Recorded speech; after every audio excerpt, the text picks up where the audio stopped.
Actually ನಮಸ್ಕಾರ. ಅದೇ ಇವಾಗ ಜಸ್ಟ್ ಕ್ಲಿಯರ್ ಆಯಿತು. ಫಸ್ಟು ಆ ತಾಯಿನ ಮಾತಾಡ್ಸೋಣ. ಪಾಪ ಅವ್ರಿಗೇನು ಗೊತ್ತಾಗಲ್ಲ. ಆದ್ರೂ ಏನಮ್ಮ ಈಗ ನ್ಯಾಯ ಆಯ್ತಲ್ಲ, ಇದು ಎಷ್ಟು ದಿವಸದಿಂದ ನಡೀತೈತೆ ನ್ಯಾಯ? ಇದು ಇದು ತುಂಬಾ ಒಂದು ವರ್ಷದ ಮೇಲೆ ಆಗಿದೆ. 3 ವರ್ಷನಮ್ಮ?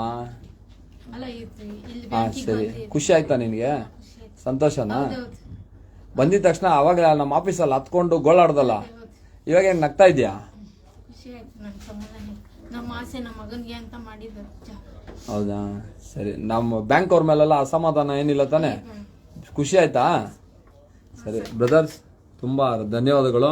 ಇವರು ನಮ್ಮ ದಿಲ್ಶಾದ್ ಮೇಡಮ್ ಒಬ್ರಿದ್ದಾರೆ, ಅವ್ರ ಸ್ನೇಹಿತರು.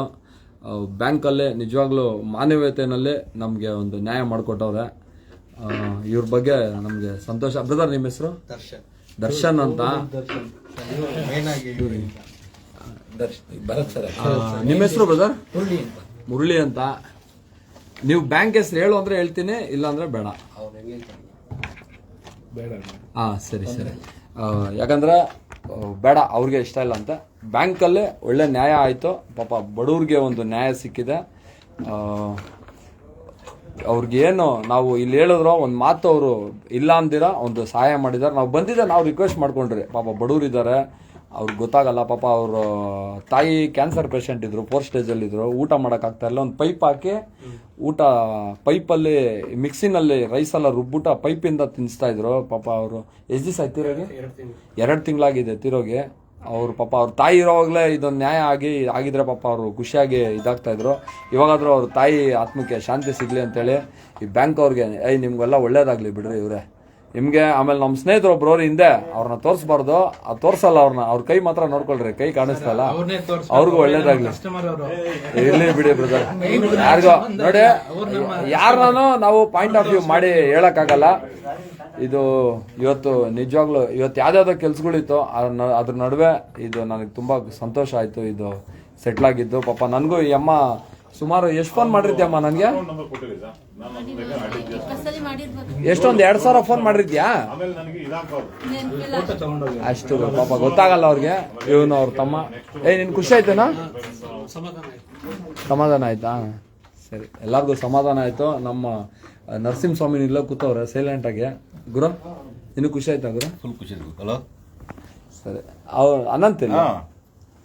ಸರಿ, ನೀವು ಮಾತಾಡ್ತೀರೇನ್ರಿ ಏನಾದ್ರು?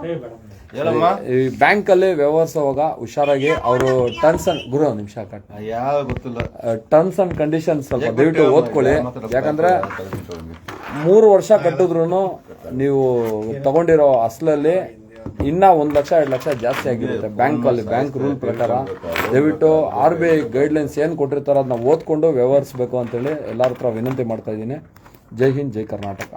ಅಷ್ಟೇ ಅಲ್ವೇನ್ರಿ? Thank you so much sir. ಕೊನೆಯ ಒಂದು ಮೆಸೇಜ್ ಇದೆಯಲ್ಲ, ಸಿಕ್ಕಾಪಟ್ಟೆ ಒಳ್ಳೇದು. ಇಲ್ಲ, RBI ಗೈಡ್ಲೈನ್ಸ್ ಅಂತಿರಲ್ಲ, ಅದನ್ನ ಓದ್ಬೇಕು ಜನ. ದಯವಿಟ್ಟು ಓದ್ಬಿಟ್ಟು ವ್ಯವಹರಿಸಿ. ಯಾರೇ ಆಗ್ಲಿ ಸುಮ್ನೆ ಹೋಗಿ ಎಡವು ಬಿದ್ಬಿಟ್ಟು ಆಮೇಲೆ ಬ್ಯಾಂಕ್ ಅವ್ರು ಮೋಸ ಮಾಡ್ಬಿಟ್ರು ಅನ್ನೋದು ಬೇಡ. ನೀವು ಫಸ್ಟ್ ನಿಮ್ಮ ಎಚ್ಚರಿಕೆನಲ್ಲಿ ನೀವಿರ್ರಿ. ನಿಮಗೆ ಅಂತ ಒಂದು 2,000 3,000 ಕೊಟ್ಟರೆ ಯಾವ್ದಾದ್ರು ಲಾಯರು ನಿಮ್ಮ ಟರ್ಮ್ಸ್ ಆ್ಯಂಡ್ ಕಂಡೀಷನ್ ಓದ್ಕೊಡ್ತಾರೆ. ನೀವೇನಾದರೂ ಬ್ಯಾಂಕಲ್ಲಿ ವ್ಯವಹರಿಸ್ಬೇಕಂದ್ರೆ ತುಂಬ ಪೇಜಸ್ ಇರುತ್ತೆ. ದಯವಿಟ್ಟು ಲಾಯರ್ನ ಕರ್ಕೊಂಡೋಗಿ ಎಲ್ಲ ಓದಿಸ್ಬಿಟ್ಟು ಅದನ್ನ ಏನಿದೆ ನಿಮಗೆ ಒಪ್ಪಿಗೆ ಇದ್ರೆ ಮಾತ್ರ ದಯವಿಟ್ಟು ಅದ್ರ ಬಗ್ಗೆ ಅದರಲ್ಲಿ ವ್ಯವಹರಿಸ್ಬೇಕು ಅಂತೇಳಿ. ಅರ್ಜೆಂಟಾಗಿ ದುಡ್ಡು ಬೇಕಾಗಿರುತ್ತೆ. ಹೋಗೋದು ಅಲ್ಲೊಂದು 108 ಸೈನ್ ತಾನೆ? ಎಷ್ಟು ಸೈನು? ಎಲ್ಲ ಕಿಡ್ನಿ ಲಿವರ್ಲ್ಲ ಬರ್ಸ್ಕೊಂಡಿರ್ತೀರಾ? ನೋಡಿ, ಒಂದು 88 ಸೈನ್ ಅಂತೆ. 88 ಸೈನ್ ಇರೋ ಬರೋ ಆಸ್ತಿ ಏನು ಬೇಕಾದ್ರೂ ಬರ್ಕೊಳ್ಳೋಕ್ಕೆ ಅವ್ರಿಗೆ ಪ್ರಾವಿಷನ್ ಇರುತ್ತೆ. ಅದೇ ತಾನೇ? ಸ್ವಲ್ಪ ದಯವಿಟ್ಟು ಹುಷಾರಾಗಿ ವ್ಯವಹರಿಸಿ ಅಂತ ಹೇಳಿದೆ. ನಾನು ನನ್ನ 2 ಮಾತು ಮುಗಿಸ್ತಾ ಇದ್ದೀನಿ. ಜೈ ಹಿಂದ್, ಜೈ ಕರ್ನಾಟಕ.